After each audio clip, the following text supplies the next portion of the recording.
हाँ भाई, नमस्कार। जय हिंद, जय भारत। आज मैं आपको एक बहुत ये जो घटना हुई है, ये कम से कम 10-15 साल तो हो ही गए हैं, है ना। हुआ क्या था कि मैं जो हूँ, एक घनघोर जंगल में मैं जा रहा था किसी काम बस, और मेरे साथ 3-4 लोग और थे, है ना। असल में एक घनघोर जंगल में एक पुराना किला था, बहुत पुराना, बिल्कुल ऐसा जर्जर हालत में ढहता हुआ। तो वहाँ पर लोगों ने कहा था कि यहाँ पर जो है खजाना मिलता है, लोगों को ज़रा से खुदाई करने पर मिल जाता है। तो मेरे दोस्तों को लोभ हुआ, मुझको भी हुआ कि चलो भाई खजाना जो है लिया जाए, है ना। तो रात के करीब 8 बज रहे थे। जंगल तो जानते ही, वहाँ पर तो स्ट्रीट लाइट होती नहीं है, और जंगली जानवर का अलग से डर, और खंडहर, और वही कृष्ण पक्ष की रात थी, या भादव का महीना था, है ना। जन्माष्टमी हो चुकी थी उसके बाद, ठीक है ना। तो हम लोग 4 लोग बढ़ते चले आते हैं। हम लोग पास टॉर्च थी, और कुछ वो भी था, एक जो होते नहीं है गैस वाला। तो गैस का जो फिलामेंट लेके जलता है, क्या कहते हैं उसे नहीं जानते, है ना। तो वो भी था। और जो 4 लोग थे, उनके हाथ में जो है क्या कहते हैं, मोटे मोटे से डंडे भी थे, और रॉड वगैरह भी था, और मोटरसाइकिल की चेन सब अपनी कमर में बांधे थे। मैं तो खैर डंडा ही लिए चल रहा था कि सांप आप ना आ जाए, है ना। तो हम लोग, और पूजा की सामग्री एक उसमें थी झोली में, और जो है फिर हम लोग गए। तो जाते जाते करीब जो है समझिए, हम लोग को वहाँ पर पहुँचते पहुँचते 9 बज गए। तो हम लोग ने जो है खंडहर में देखा, बहुत भयंकर खंडहर, टूटा फूटा जर्जर। और जो है ऊपर सीढ़ियाँ भी जा रही थी, लेकिन मुझको सीढ़ियों से काम नहीं था, मुझको तो नीचे काम था। तो क्या कर, फिर जो है हमने जो गड़े हुए धन को प्राप्त करने का एक होता है तंत्र में, तो मैंने सोचा इसका प्रयोग करूं। मैं बहुत बार कर चुका, लेकिन हमेशा धोखा खाया। लोगों ने हमारे सारे जो मैंने निकलवाया था सारे रुपए मार के, और कहने लगे कुछ नहीं निकला। किसी ने भगा दिया, किसी ने कुछ किया, किसी ने पुलिस का डर दिखाया, और मुझको एक पैसा नहीं मिला। तो वो पूजा हो रही थी, वो चारों लोग बहुत सज्जन थे, लेकिन दबंग थे, है ना। अपने इलाके में मशहूर दबंग थे। किसी को भी यदि कोई होता तो हाथ पैर तोड़ के रख दें। और इतने दबंग थे कि यदि मौका पड़े तो गर्दन भी काट के तलवार से उड़ा दे, समझे ना। लड़ाई भिड़ाई में महाई। लेकिन ऐसा कोई पुलिस केस नहीं था उन पर। बदमाश नहीं थे, लेकिन दबंग थे बहुत ही ज़्यादा। अब रात का घनघोर सन्नाटा, चारों तरफ जो है साए साए साए साए हवा चल रही थी। भादों का महीना था। एक तो कृष्ण पक्ष की रात, ऊपर से जो है क्या कहते हैं बरसात की रात। काले काले मेघ भी छाए हुए थे। और जो है फिर एक जगह देख के हमने पूजा शुरू कर दी। तो वो उस जगह पर था कि एक तो वहाँ खंडहर में जाने में लोगों की ऐसी जान निकलती, क्योंकि जंगली जानवर है। बाघ भी है, तेंदुआ भी है ना, भालू भी है। और जो है सांप तो बहुतायत में है। और जो है चमगादड़ तो वहाँ बिल्कुल भरे पड़े थे। किसी तरह बचते कसते हम लोग जो है उस वहाँ पर दाखिल हुए। एक जगह देखा, साफ सुथरा उसको किया, आसन लगाया, बैठा। और 1 घंटे की पूजा थी, 1 घंटे की पूजा मैंने की। उसके बाद जो है मेरी आज्ञा पाके कुछ लोग खोदने वाला जो क्या होता, फड़वा कहते हैं हम लोग यहाँ पर यूपी में, फड़वा। तो उसको उससे जो है मट्टी खोदनी शुरू कर दी।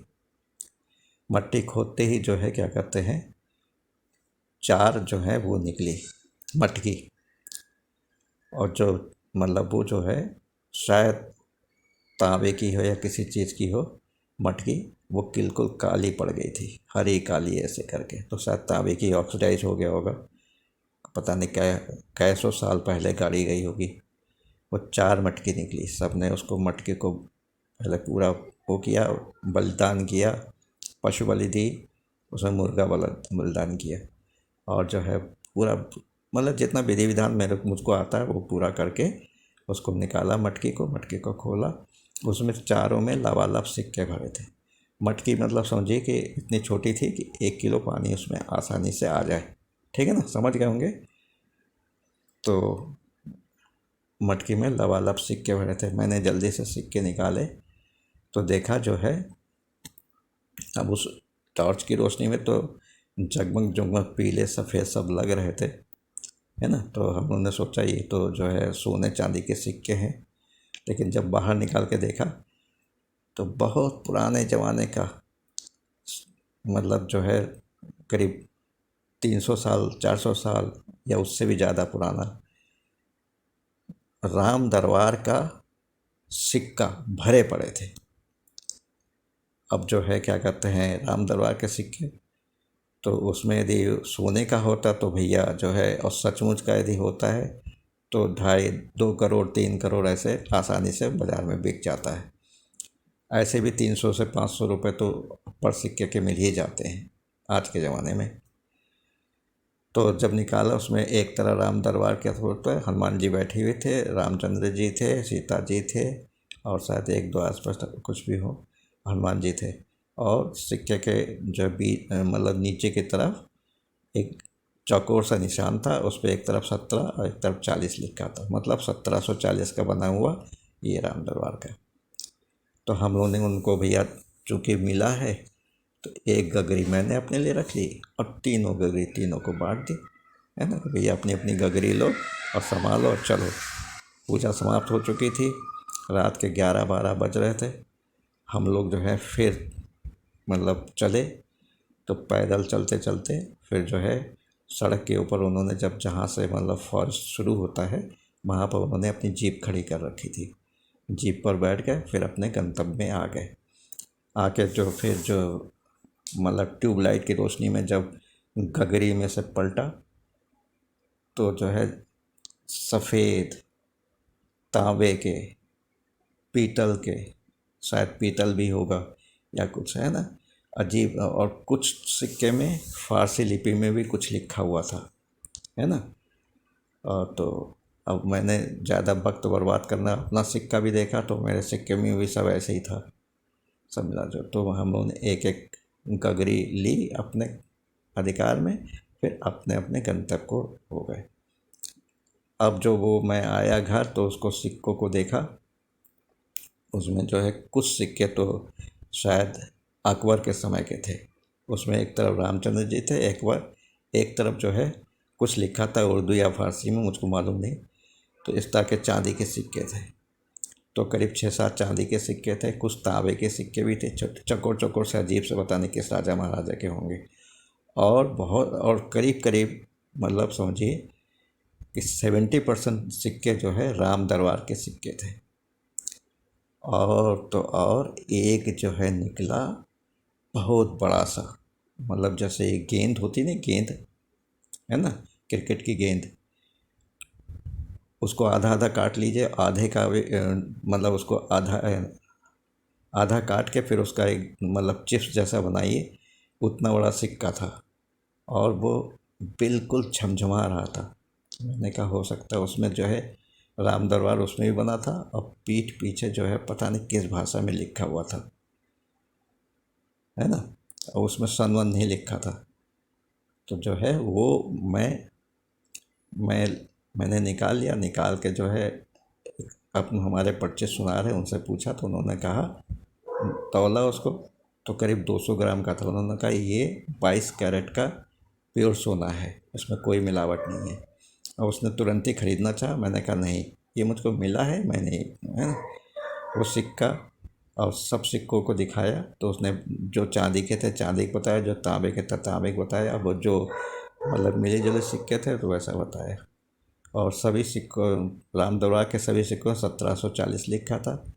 कुछ सिक्कों में, चांदी के सिक्के उसमें फारसी लिपि में लिखा था। कुछ सिक्के जो है तांबे के थे, उसमें कौन सी भाषा लिखी थी मुझको नहीं मालूम, चौकोर चौकोर से थे। और सोने का सिक्का मैंने सबसे नीचे रख के उसके ऊपर गगरी में भर के और उसको अपने पूजा स्थल में रख दिया। बरसों बीत गए। उस समय मेरा नाम बहुत ज़्यादा फैल गया था, बहुत लोग आते थे मेरे पास। जो लोग आते थे मेरे मंदिर में जाके दर्शन भी करते थे, है ना।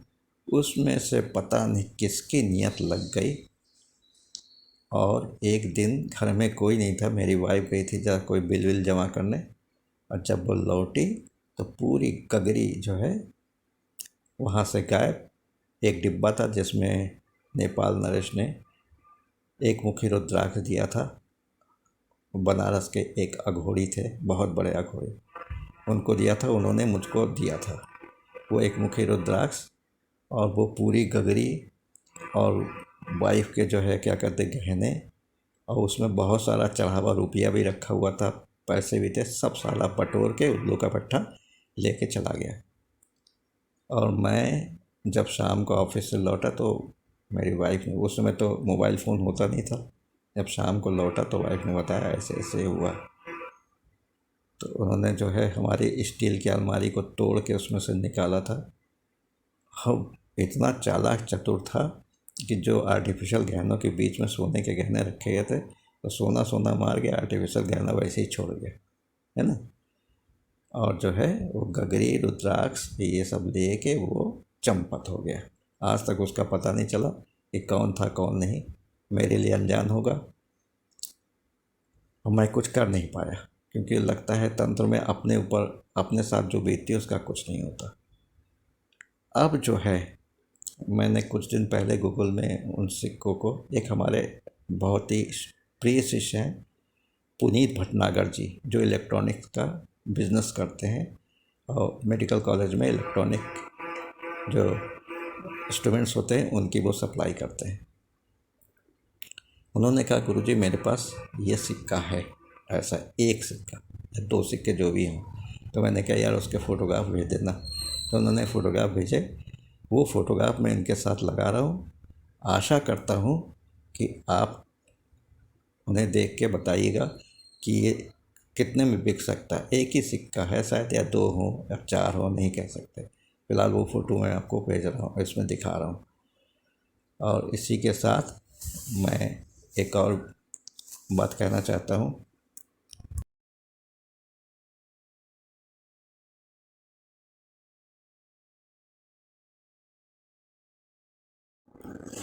नमस्कार, जय हिंद, जय भारत। अभी जो मैंने सिक्कों की बात बताई तो वो बिल्कुल पूर्णतः सत्य है। मेरे घर से पूरी मटकी भर सिक्के गायब हो गए, और वो सोने का जो सिक्का था 200 ग्राम का वो भी ले गया। अरे यार, इस समय होता तो कम से कम 10-15 लाख का तो होता ही, है ना। और जो है वो सब चुरा के ले गया, मैं कुछ भी नहीं कर पाया। मुझको बहुत शर्म आती है कि मैं अपने लिए नहीं कर पाया, दूसरों के लिए करता रहता हूँ। कोई भी चीज़ खो जाए तुरंत बता देता हूँ कौन है कौन नहीं है, और फिर वापस भी करवा देता हूँ, लेकिन मैं अपने लिए कुछ भी आज तक नहीं कर पाया। मुझको भाई बहुत ताने भी मारती है। तो इसी के साथ मैं इस वीडियो को ख़त्म कर रहा हूँ। आशा करता हूँ कि उन सिक्कों को जो हमारे माननीय पुनीत भटनागर साहब हैं, जिनके पास शायद एक या चार जो भी सिक्के हैं, उन्होंने फ़ोटो मुझे भेजे, उन्हीं फ़ोटो को मैं आपको दिखला रहा हूँ। धन्यवाद, जय हिंद, जय भारत। आशा करता हूँ कि आप इस वीडियो को लाइक करिएगा, अधिक से अधिक ज़्यादा शेयर करिएगा, और हो सके तो कमेंट्स अच्छी लिखिएगा। और इसी आशा के साथ मैं आपको नमस्कार कर रहा हूँ, और जो है आगामी कृष्ण जन्माष्टमी की शुभकामनाएँ, और रक्षाबंधन, बहनों को रक्षाबंधन की बहुत बहुत शुभकामनाएँ। नमस्कार, जय हिंद, जय भारत।